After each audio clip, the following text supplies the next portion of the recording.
give his introductory remarks. అందరికీ నమస్కారం. మన ప్రభుత్వం వచ్చిన తర్వాత ఇది 7వ కలెక్టర్ కాన్ఫరెన్స్. ఇది ముఖ్యంగా ఏదైతే గత ఆర్థిక సంవత్సరం పూరించిన తర్వాత మన జరిగినటువంటి పురోగతి గురించి మాట్లాడుకోవడం కోసం, మన రాబోయే రోజుల్లో చేయవలసిన కార్యాచరణ కోసం దిశాన్ని తీసుకోవడం కోసం ఏర్పాటు చేసినటువంటి కాన్ఫరెన్స్.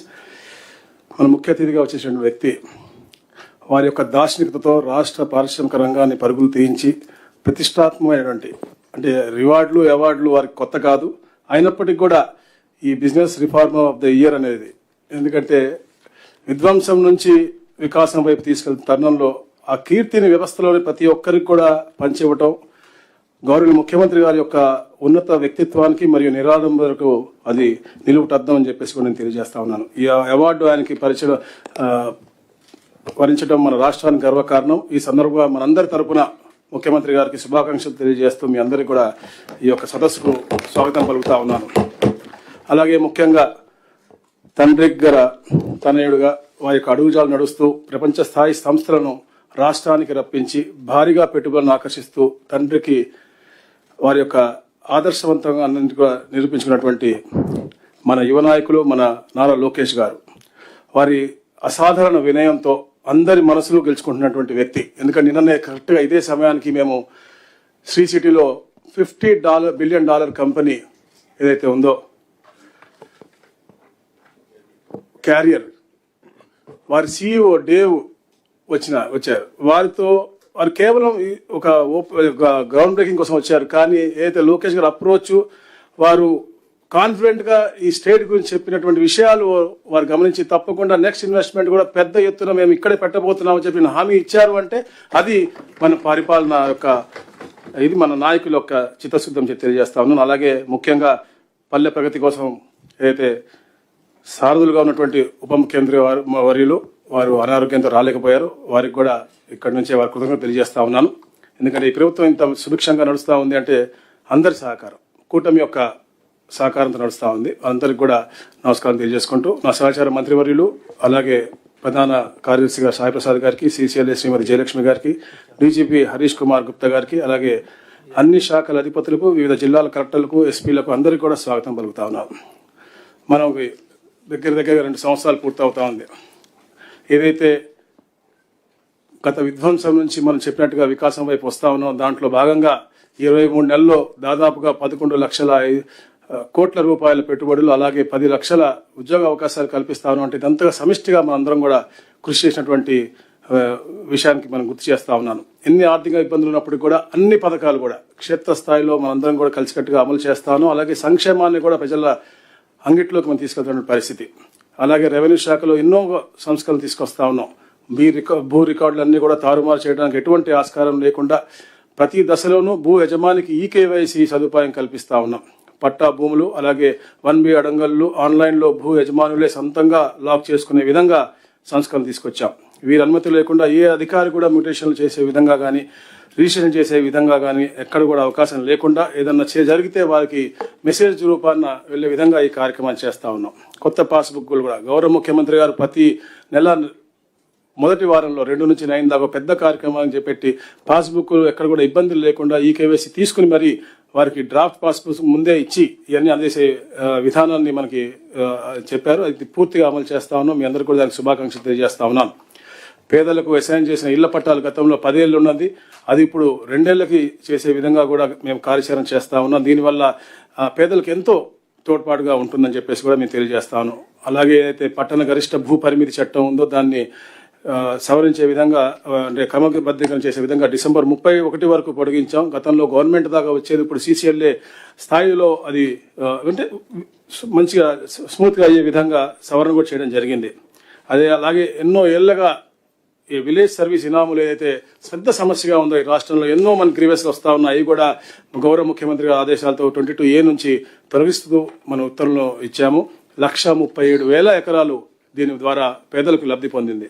అలాగే షరతుగల పట్ట, ముఖ్యంగా ఈ ప్రాంతంలో కృష్ణా గుంట ప్రాంతంలో ఉన్నటువంటి భూములవి దాదాపుగా 33,440 ఎకరాలు ఉంటే దాంట్లో 33,012 ఎకరాలకు నిషేధించే జాబితా నుంచి తొలగించడమైంది.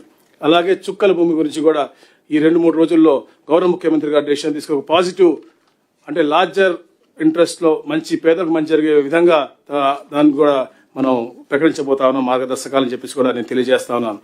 మనం తప్పుడు పత్రాలతో ఏదైనా రిజిస్ట్రేషన్ జరిగితే కలెక్టర్లకే మనకి అధికారులు ఇచ్చే విధంగా, ఏదైతే తప్పుడు రిజిస్ట్రేషన్ జరిగినాయో రద్దు చేసే విధంగా కూడా మనం ఉత్తర్వులు ఇచ్చాం. అవి కూడా మీ అందరూ కూడా శ్రద్ధగా, అంటే ఎక్కడ కూడా తప్పిదాలు జరగకుండా చూసుకోవాల్సిన బాధ్యత మీ అందరికీ ఉందని చెప్పేసి కూడా మరొకసారి గుర్తు చేస్తా ఉన్నాను. ముఖ్యంగా సిటిజన్ ఫ్రెండ్లీ శాఖగా రిజిస్ట్రేషన్ డిపార్ట్మెంట్ చేయాలి అని చెప్పే తమతో దీంట్లో భాగంగా స్లాట్ బుకింగ్ మొదలుపెట్టాం. అలాగే త్వరగా మన రాష్ట్రం అంతటా కూడా ఏదైతే అస్ట్రైల్ జిల్లాలు ఉన్నాయి అన్నింటిలో కూడా మనం ఈ రిజిస్ట్రేషన్ సేవా కేంద్రాలను కూడా ఏర్పాటు చేయాలని చెప్పేసి మనం ప్రవేశపెడతా ఉన్నాం. అలాగే రెవెన్యూ సర్వీసెస్, రిజిస్ట్రేషన్ సర్వీస్ అన్ని కూడా పూర్తిగా ఇంటిగ్రేట్ చేస్తూ ఒకటే ప్లాట్ఫామ్ మీద తీసుకురాబోతా ఉన్నాం. ట్యాంపర్ చేయకుండా, వీలు లేకుండా ఉండే విధంగా బ్లాక్ చైన్ టెక్నాలజీతో శాశ్వత డిజిటల్. ఎందుకంటే గతంలో మనం చూస్తా ఉన్నాం, ఈరోజు ఎక్కువ గ్రీవెన్స్ వచ్చేది మన కింద స్థాయి అధికారులు ఫైల్ పోయింది అని చెప్పేసి వాళ్ళ దగ్గర ఏమో ఏదైతే పిటిషనర్స్ ఉన్నారో వాళ్ళ దగ్గర చాలా మందిగా ప్రూఫ్స్ ఉన్నటువంటి పరిస్థితి. ఇలాంటి పరిస్థితులు మళ్ళా రాబోయే రోజులు రాకుండా ఉండే విధంగా డిజిటలైజేషన్ అనేది పూర్తిగా 100% చేయాల్సిన బాధ్యత మనందరికీ ఉంది. ఆ ప్రక్రియని అందరూ కూడా పర్యవేక్షించాలని చెప్పేసి కూడా కోరుతా ఉన్నాం.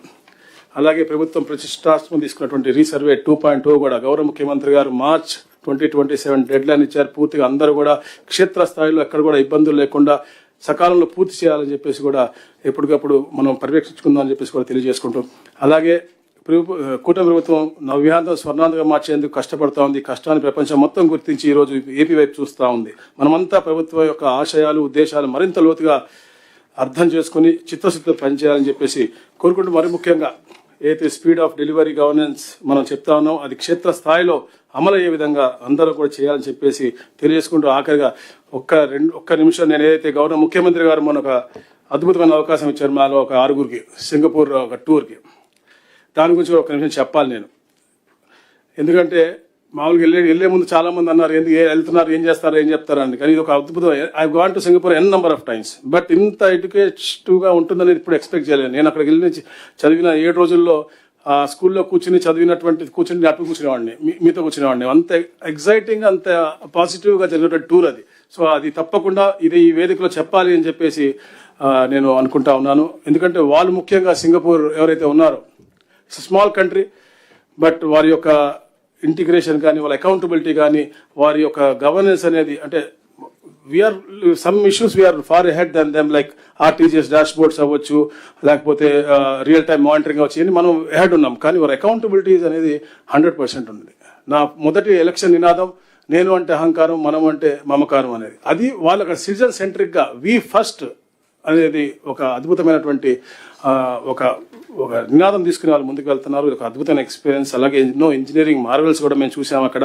అలాగే స్కేల్ వర్సెస్ ప్రెసిషన్ కూడా చాలా అద్భుతంగా, మనకి 15,000 పైన మనకి గ్రామ సచివాలయాలు ఉన్నాయి.